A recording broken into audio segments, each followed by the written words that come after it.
back to the gas station. Today I have a fun camera for you, one of my favorites. Not because it's the best camera in the world, but it means a lot to me. My father gave me this camera. It is a great camera, still, and I just wanted to share it with you guys. My father gave me this. It's the Kodak Retina IIc, and when my father realized that I was really stuck on photography and not going to get away from it, he gave me this camera. So it means a lot to me, and thanks, Dad. I appreciate it. So, well, let me tell you a little bit about the Retina series of cameras. Kodak, back in the 50s at this time, Kodak had flooded the market basically with cheaper, less expensive cameras, you know, like the Brownies and stuff like that. And there really was a market also for the higher end cameras. And that market was being catered to by those like Leica and Contax and Exacta and some of the higher end, mostly European marks at the time. And Kodak decided to come up with a high-end model as well, and they came out with a series of Retina cameras, which are really just wonderful, beautiful cameras, well-engineered, over-engineered in my opinion, but really just very nice cameras and very underrated, I think, on the market. They really are neat cameras, and they don't just look good. They have good lenses. This lens on this camera is a Schneider Kreuznach. I believe that's how it's pronounced. If I'm wrong, whatever. And this is a 50mm f2.8 lens, so it's reasonably bright. I mean, nothing super fast, but it's a great quality lens. It's super sharp, an excellent lens, really.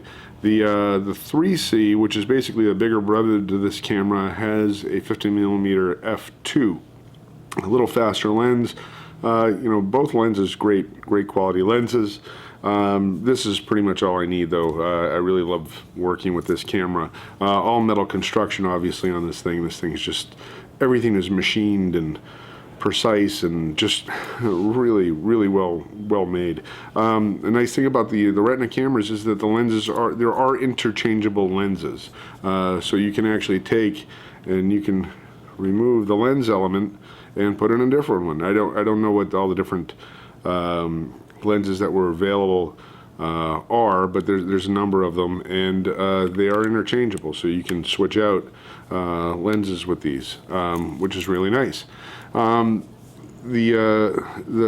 camera is also cool in the fact that it's a folding camera. It's a folding interchangeable lens camera. How cool is that? So you fold it up, and it is a fairly compact package, which is kind of cool. It's not light. It's it's a heavier camera. It's pretty solid. It's not going to just slip into your back pocket type thing. It's it's a little bigger, but it really is comfortable to hold. It's comfortable to use. You can bring it around with you. You can just kind of just grab it and go. But it's not it's not super light. It's not like a Olympus Stylus Epic where you literally just slip it into your pocket and you're out. But again, you have a folding camera and you have interchangeable lenses. You unfold the camera by this switch here. You just open it up, and then you can start focusing the camera. Unless the lens is fully engaged and out, you won't be able to focus. This focus wheel locks at infinity, and you need to make sure that the lens fully extends, or else you're not doing much. So, but the focusing on it is nice and smooth. The viewfinder, however, is a little small, a little dark, and as they get older, they start to yellow a little bit, and they're hard to see through. So, you got to test your luck, see what you get with the camera, and look through the viewfinder and see if it's something you can work with. Some of them I've seen have been in fantastic condition, and some not so much. This one's kind of borderline. I can still compose a shot, and I can get a good idea what's going on, and I'm pretty much guaranteed that the picture I'm going to get out of this is going to be sharp. I mean, the rangefinder works. It's just a little bit more difficult to see through the viewfinder. You are going to find that in older cameras. The viewfinders, they yellow, and they're just not as crisp and clear as they used to be. But if you can work with it, it is worth what you will get for results with this camera. The lens really is superior. So basic operation of the camera, again, to open it, you flip that switch, you open it, it locks into place, then you start focusing.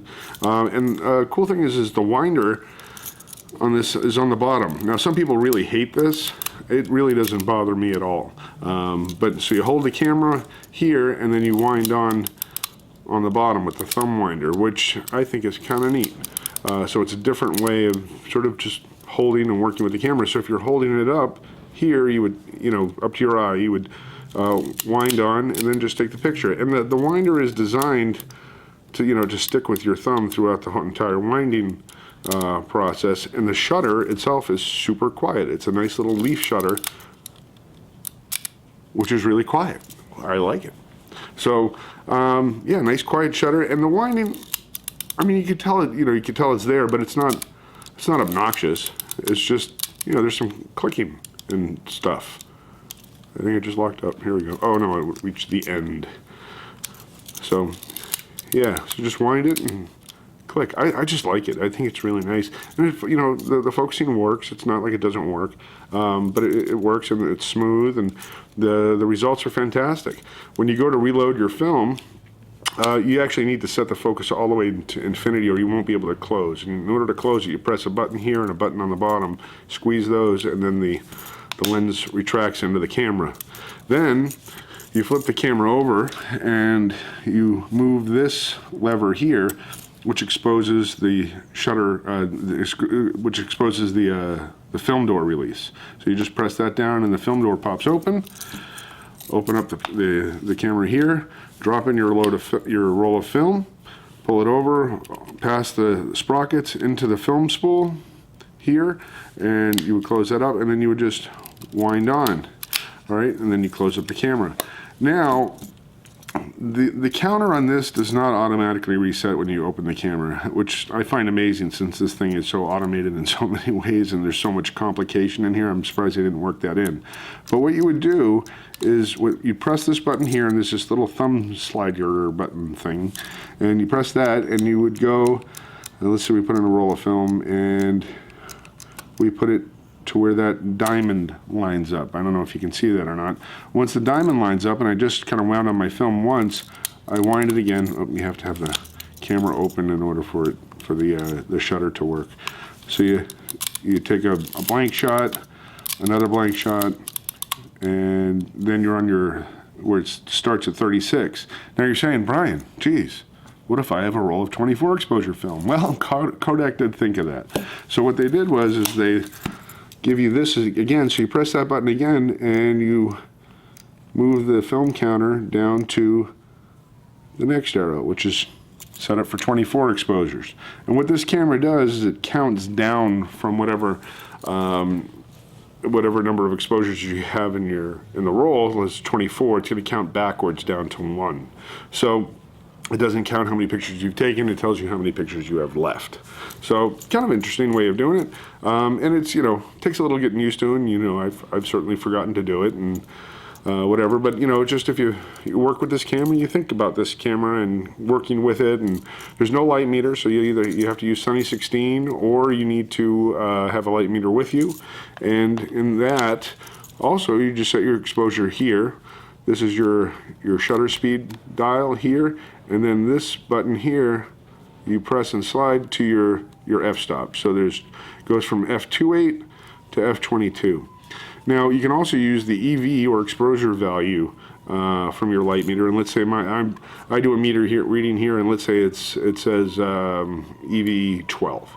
So I'll slide this button to EV 12, and EV 12 at this point is going to give me let me see, where are we? F4 at 2/50th, or actually, once we have that locked in, so F4 at 2/50th, 5/6 at 1/25th, and it's just going to make your reciprocals.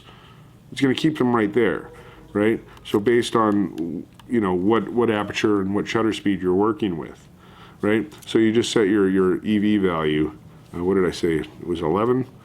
So we'll put that back to 11, and so yeah, so I'm going to be working at f4 at 1/25th, 2.8 at 2/50th, and et cetera, et cetera. So you just lock in your exposure value. So let's say I'm I'm shooting at 2.8 at 2/50th, and I want more depth of field. I just hold this button in and I turn it to, let's say, f8, which is going to bring my shutter speed down to a 30th of a second or so. So kind of a neat feature to have, and so you can sort of like work with your depth of field, but again, with any compromise, you work depth of field, you're also changing your shutter speeds. So, but anyway, so that's how that works. Just another kind of cool feature on the camera.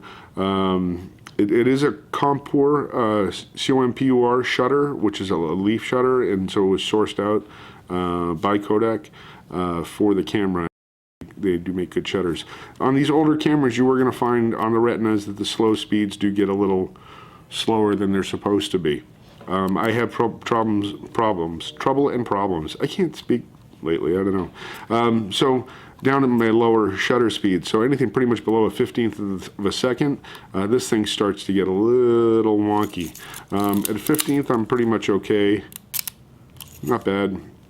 Let's see, at an 1/8, that's still working, but when I definitely get down to like 4th, yeah, then we just kind of start croaking along. So, but yeah, I wouldn't super trust the slow shutter speeds on any of these cameras. Getting a CLA or a clean, lubricate, and adjust on these, from what I understand, is outrageously expensive. So, my recommendation to you would just be go enjoy this camera out in the daylight where you can sunny 16 or use a light meter. I wouldn't use it for any long nighttime shots or anything like that. And I don't know, but it's a fun camera, reasonably priced. You can get them around $100. Give or take, and they are beautiful, and they are precision-made cameras, and just really well designed, and everything is machined, feels industrial. They're very cool. So I don't know. I highly recommend the Retina cameras, all of them. I like them. I think they're really neat, and I love the look of them. But this is more of a toy, although you can do serious work with these, don't get me wrong. The lenses on these are fantastic, but just the nature of, having a camera this old, where they get a little slower and they don't work maybe as well as they could. I wouldn't be doing any professional jobs with one of these, but, maybe there are people out there who do. Anyway, so that's one of my favorite cameras, the Retina IIc. I really love this thing. They just look fantastic. So anyway, if you see one reasonably priced, pick it up, grab it. You can't go wrong. Really cool stuff. Anyway, that's about it. More reviews coming. And thanks for watching the Gas Station, guys. Brian from Old Cam Review, and I will talk to you soon.